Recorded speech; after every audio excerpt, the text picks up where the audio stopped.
su hijo estaba al borde. No era una metáfora. No era una crisis menor de adolescente que se resuelve con una conversación y un abrazo. Era el borde real, el que no tiene retorno, el que cuando alguien lo cruza ya no hay manera de descruzarlo. Y ella no lo había visto venir. Cristina Saralegui, la mujer que había hablado de todo en televisión durante más de 20 años, la que había roto tabúes frente a millones de personas, la que se había sentado frente a casos de abuso, de adicción, de violencia, de enfermedad mental, y los había mirado de frente sin pestañear, no había visto lo que estaba pasando dentro de su propia casa. Eso es lo que nadie te contó bien de esta historia. No la caída de Univisión. No el alcohol. No la enfermedad. Lo que nadie quiso explicar de verdad es esto: mientras Cristina construía el imperio más grande de la televisión hispana, algo dentro de su familia se estaba rompiendo en silencio. Y cuando finalmente lo vio, cuando el golpe llegó con toda su fuerza, ya era demasiado tarde para pretender que todo estaba bien.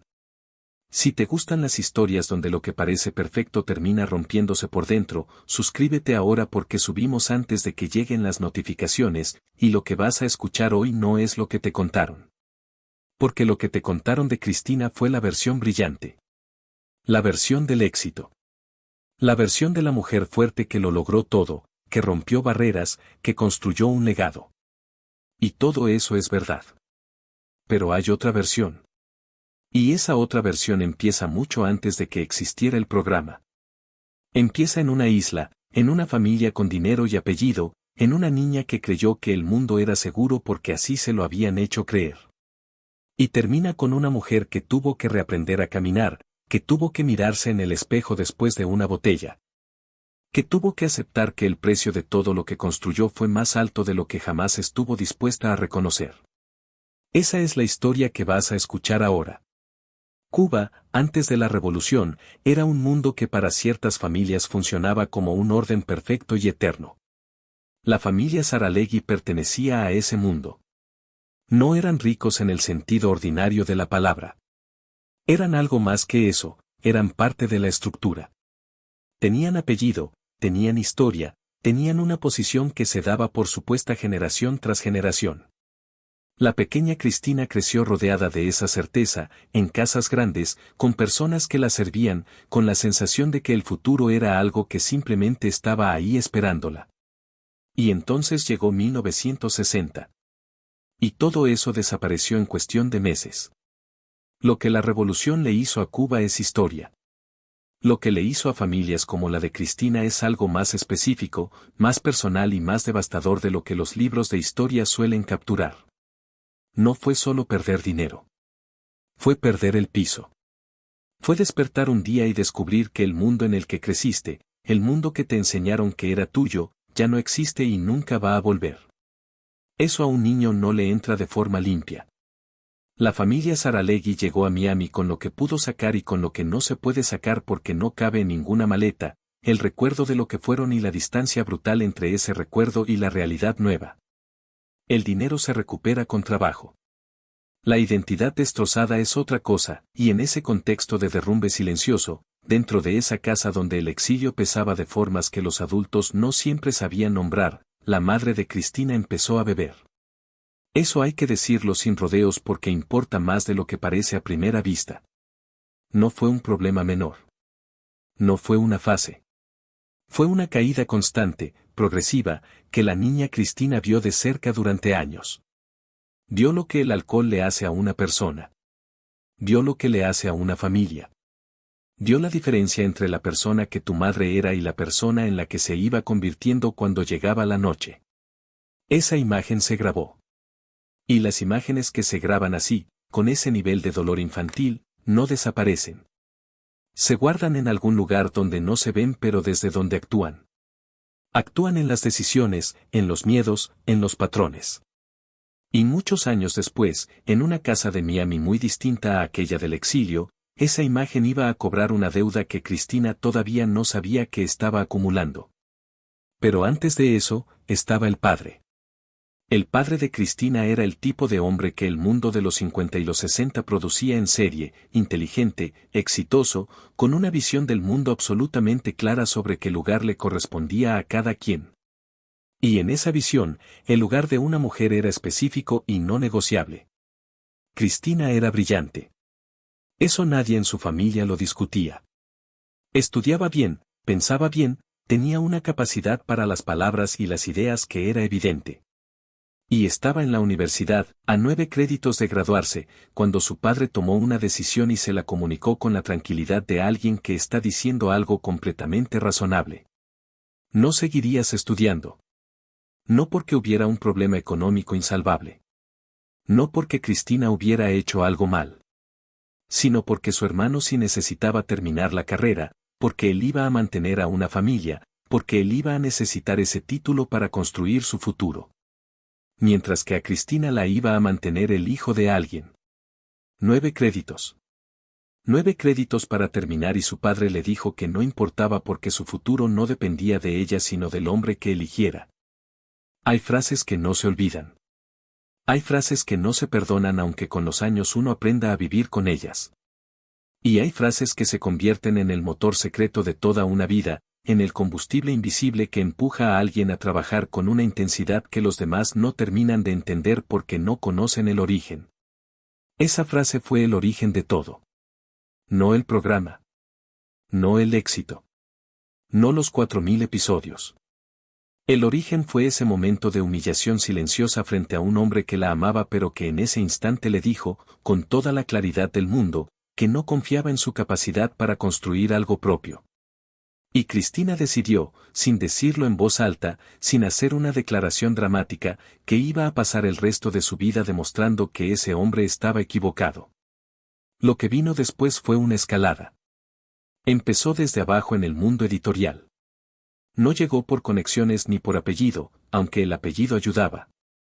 Llegó por trabajo, por una voluntad de estar en cada lugar al que llegaba mejor que todos los demás. Por negarse a ocupar el espacio pequeño que las estructuras de la época asignaban a las mujeres en los medios de comunicación en español. Llegó a dirigir Cosmopolitan en español. Eso parece un dato. No lo es. Dirigir Cosmopolitan en español en esa época, con esa audiencia, en ese mercado, era una posición de poder real. Era una voz. Era la capacidad de decidir qué conversaciones importaban y cuáles no. Era exactamente el tipo de lugar que su padre había decidido que no era para ella. Y desde ahí, vio algo que muy pocos veían todavía con claridad: la televisión hispana en Estados Unidos estaba subvalorada. Estaba siendo conducida con una timidez que no correspondía a la realidad de millones de personas que vivían en ese país y que no se veían reflejadas en ninguna pantalla de manera honesta. Había un espacio enorme. Y nadie lo estaba ocupando bien. El show de Cristina empezó en 1989 y desde el principio fue una anomalía. En una televisión hispana que prefería el entretenimiento suave, los shows de variedades y los temas que no incomodaran a nadie, Cristina llegó a hablar de abuso sexual, de violencia doméstica, de homosexualidad, de drogas, de enfermedades mentales, de todo lo que la comunidad hispana vivía pero que la televisión prefería fingir que no existía. El impacto fue inmediato. No solo en términos de audiencia, aunque los números fueron desde el principio extraordinarios. El impacto fue cultural. Había personas que por primera vez veían su historia reflejada en una pantalla, que escuchaban hablar de su realidad sin vergüenza, que sentían que alguien con micrófono y cámara los tomaba en serio. Eso no se compra con producción ni con presupuesto. Eso ocurre cuando la persona frente a la cámara tiene una razón real para estar ahí. Y Cristina la tenía. Pero el éxito tiene una característica que pocas personas analizan con honestidad: cuando llega de la forma en que llegó para Cristina, cuando se convierte en una identidad y no solo en una carrera. Cuando el trabajo pasa de ser lo que haces a ser lo que eres, crea una dependencia que no se ve desde afuera. Porque desde afuera todo parece perfecto. Millones de espectadores. Premios. Reconocimiento. Una posición en la televisión hispana que nadie había tenido antes y que todos querían imitar. Un nombre que era marca, que era referencia, que en ciertos contextos era más conocido que el de cualquier político. Eso era lo que el mundo veía. Lo que no veía era lo que costaba mantener todo eso. Los horarios. La presión constante de sostener una audiencia que te exige y que puede perderse si en algún momento bajas la guardia. La necesidad de estar siempre presente, siempre disponible, siempre en modo de construcción de algo más grande. Y lo que ese ritmo le hacía a las personas que vivían cerca de ella. Su primer matrimonio no sobrevivió. Eso en la vida de una mujer tan pública, tan expuesta, no se analiza con suficiente profundidad porque hay siempre otras cosas más espectaculares de las que hablar. Pero importa. Porque fue la primera señal de que el costo personal de construir ese imperio era real. Luego llegó Marcos Ávila. Y con él llegó una estabilidad que Cristina necesitaba y que reconoció como algo valioso. Marcos no era solo una pareja. Era un socio, un sostén, alguien que entendía el mundo de los medios desde adentro y que supo construir una vida junto a Cristina que resistió lo que muchas relaciones en ese mundo no resisten. Pero incluso con esa estabilidad, incluso con un matrimonio que funcionaba, la obsesión de Cristina por trabajar, por demostrar, por no dejar de crecer, seguía siendo el centro de gravedad de todo. Y los hijos crecían. Y el tiempo que se le daba al trabajo era tiempo que no se le daba a ellos. Eso no es un juicio. Es una ecuación que muchas personas de alto rendimiento enfrentan y que pocas resuelven bien, porque resolver la ecuación implica reconocer que no puedes darlo todo en todos los frentes al mismo tiempo. Y eso implica admitir una limitación que alguien con la historia de Cristina, con esa herida original de la frase de su padre, no está psicológicamente equipada para admitir. Porque admitir que no puedes con todo sería darle la razón a una parte de lo que él dijo. Aunque no tenga lógica. Aunque racionalmente no haya ninguna conexión entre las dos cosas. Las heridas tempranas no operan con lógica. Operan con emoción. Y la emoción de Cristina la empujaba hacia adelante, siempre hacia adelante, sin espacio para detenerse y ver lo que quedaba atrás. Lo que quedaba atrás, entre otras cosas, era su hijo John Marcos. Hay señales que en retrospectiva son claras y que en el momento en que ocurren no se leen correctamente porque nadie quiere leerlas correctamente. Porque leerlas implicaría detener todo lo demás y enfrentar algo que asusta mucho más que cualquier desafío profesional. John Marcos fue creciendo con esas señales. Señales de algo que no estaba bien, de un equilibrio emocional que era más frágil de lo que parecía. De una oscuridad interna que él mismo no sabía cómo nombrar y que las personas a su alrededor no supieron ver con la claridad necesaria. Hasta que ya no pudo más. A los 19 años, John Marcos llegó al borde. Y no es una imagen poética. Es la descripción de un momento real, de una crisis real, de un punto de quiebre que cuando ocurre no deja lugar para el análisis ni para la distancia emocional. Es un momento que se instala en la memoria de una familia para siempre y que lo cambia todo, la forma de verse entre ellos, la forma de entender el pasado, la forma de imaginar el futuro. El diagnóstico que vino después fue trastorno bipolar. Y con ese diagnóstico llegó algo que Cristina no estaba preparada para recibir, la comprensión de que las señales habían estado ahí. De que los años previos habían contenido indicios que se podían haber leído de otra manera si alguien hubiera estado mirando con más atención. Eso es lo que destruye a un padre o a una madre de una forma diferente a como los destruye cualquier otra pérdida. No es el dolor del accidente inevitable. Es el dolor de la pregunta que no tiene respuesta limpia. ¿Qué hubiera pasado si yo hubiera estado más presente? ¿Si hubiera visto antes lo que estaba pasando? ¿Si el trabajo no hubiera ocupado tanto espacio? No hay respuesta. Pero la pregunta se queda. Y Cristina, que había construido toda su carrera sobre la convicción de que podía con todo, que podía más que cualquiera, que podía demostrar al mundo y a su padre y a todos los que alguna vez dudaron de ella que era capaz de construir algo que nadie más había construido. Tuvo que sentarse con esa pregunta sin tener la respuesta que siempre había tenido para todo. Eso fue el primer derrumbe real. No visible. No público. No el tipo de derrumbe que aparece en los titulares. Pero real. El derrumbe de la certeza de que controlar el trabajo era lo mismo que controlar la vida.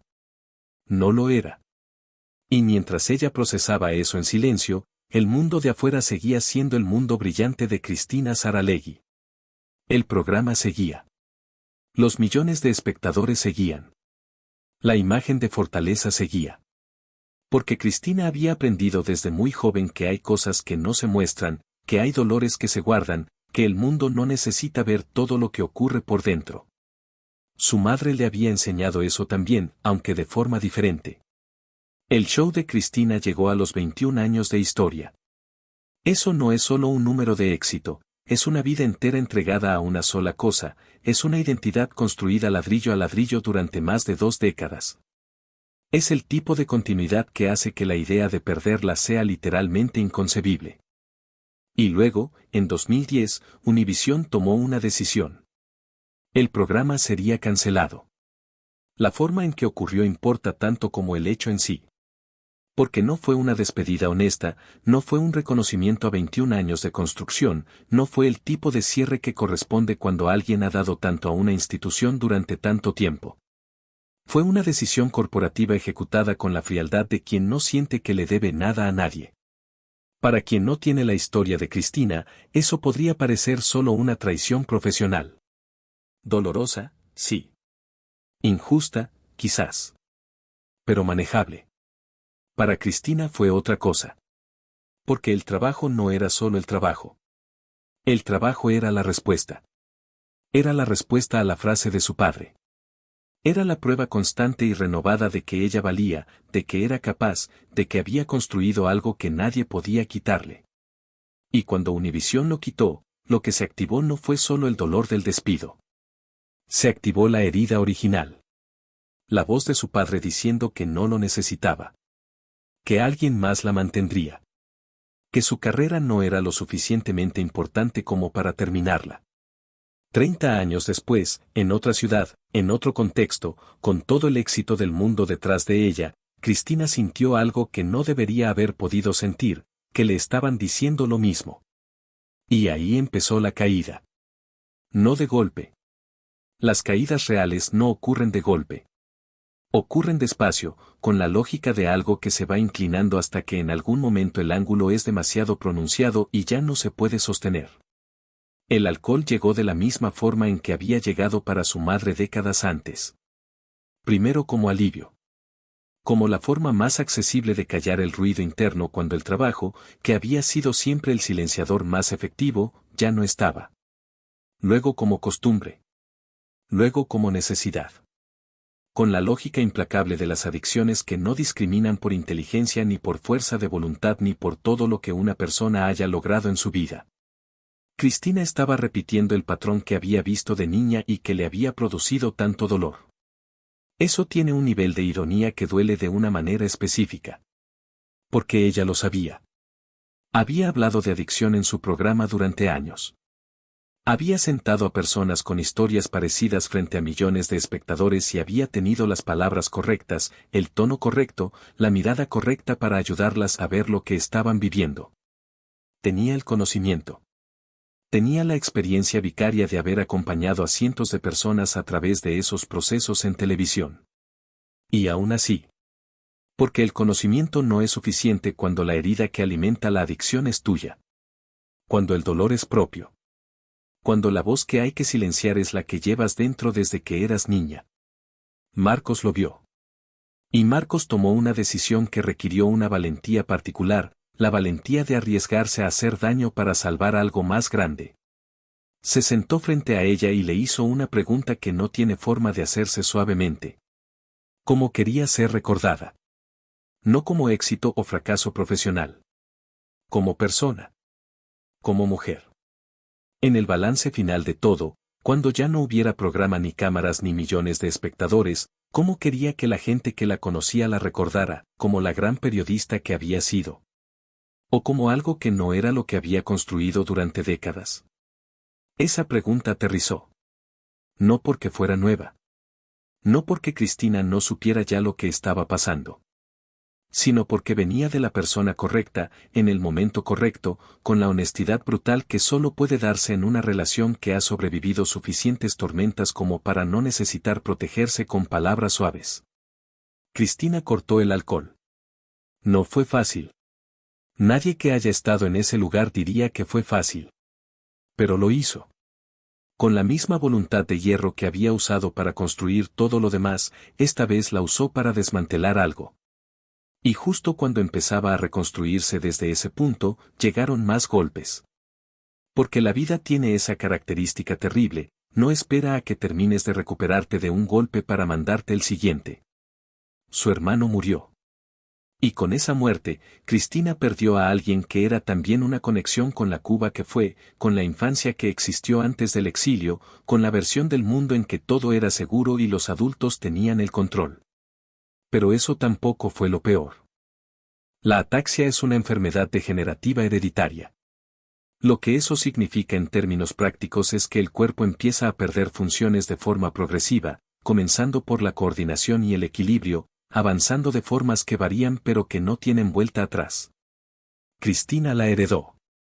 La mujer que había pasado décadas de pie frente a las cámaras, que había construido una presencia física que era parte de su marca, que comunicaba con el cuerpo tanto como con las palabras, tuvo que reaprender a caminar.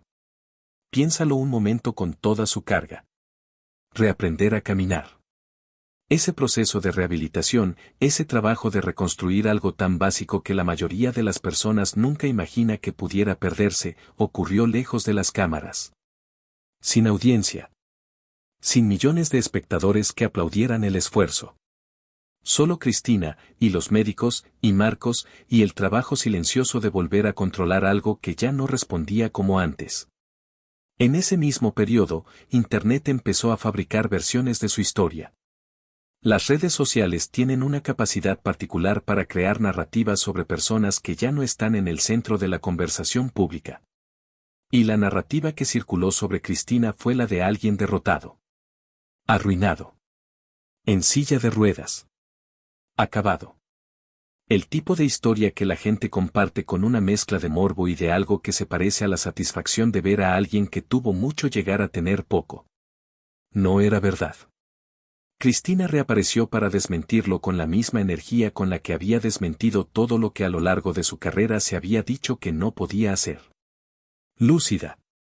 Con dignidad. Con un patrimonio y un legado que habían sobrevivido los golpes.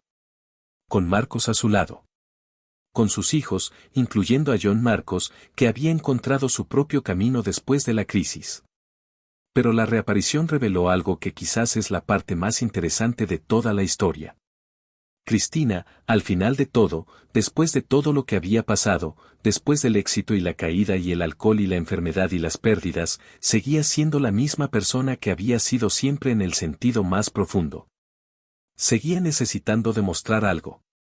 No a millones de espectadores ya. No a Univisión ni a ninguna cadena televisiva. Pero a algo. A alguna versión interna de la voz de su padre que después de décadas, después de todo lo construido y todo lo perdido y todo lo recuperado, todavía vivía en algún lugar donde las heridas de la infancia se guardan y no terminan de irse aunque uno lo haya trabajado y lo haya entendido y lo haya nombrado 1000 veces. Eso es lo más humano de toda su historia. No el éxito extraordinario. No la caída. No la recuperación. Lo más humano es eso, que después de todo, la herida original sigue ahí. Más pequeña quizás. Más manejable. Menos capaz de destruirla porque ya la conoce bien. Pero ahí. Lo que Cristina Saralegui construyó no tiene parangón en la historia de la televisión hispana. 4000 programas. 21 años. Millones de personas que encontraron en su pantalla un espejo que antes no existía. Conversaciones que abrió y que cambiaron la forma en que la comunidad hispana en Estados Unidos se hablaba a sí misma sobre las cosas que importan. Ese es el legado visible. Pero hay otro legado que no se celebra en ningún resumen de carrera y que quizás importa tanto, el legado de una mujer que tuvo que aprender, de la forma más dolorosa posible, que el trabajo no reemplaza la presencia. Que demostrar que vales no cura la herida de quien te dijo que no valías. Que el éxito puede convivir con el fracaso más íntimo durante décadas sin que nadie desde afuera lo note. Que construir un imperio no te protege de repetir lo que viste en tu madre. Que los hijos ven lo que hay detrás de la imagen pública aunque nadie se los explique. Y que la reconstrucción verdadera, la que importa, no ocurre frente a ninguna cámara. Ocurre en los lugares donde nadie está mirando. En la rehabilitación silenciosa. En la conversación que tu esposo tiene contigo cuando ya no hay excusa para no escuchar. En el proceso largo y sin aplausos de entender que la persona a quien más debiste proteger no fue siempre el público de millones. Era la persona que tenías en casa. Y aprender eso, aunque llegue tarde, aunque cueste todo lo que costó, aunque la herida del proceso no desaparezca completamente. Es el tipo de victoria que no cabe en ningún titular y que sin embargo es la que más pesa cuando el balance final se hace en silencio. Cristina Saralegui sigue viva. Sigue lúcida. Sigue con Marcos. Y sigue siendo, probablemente, la persona más complicada de entender que la televisión hispana ha producido. No por sus logros, sino por la distancia entre lo que el mundo veía y lo que estaba ocurriendo por dentro. Esa distancia es la historia real. Y casi nadie la contó bien. ¿Cuánto de lo que construimos hacia afuera es también lo que usamos para no mirar lo que está pasando adentro? Si esta historia te dejó pensando, suscríbete. Subimos antes de que lleguen las notificaciones y hay mucho más que casi nadie se atrevió a contar así,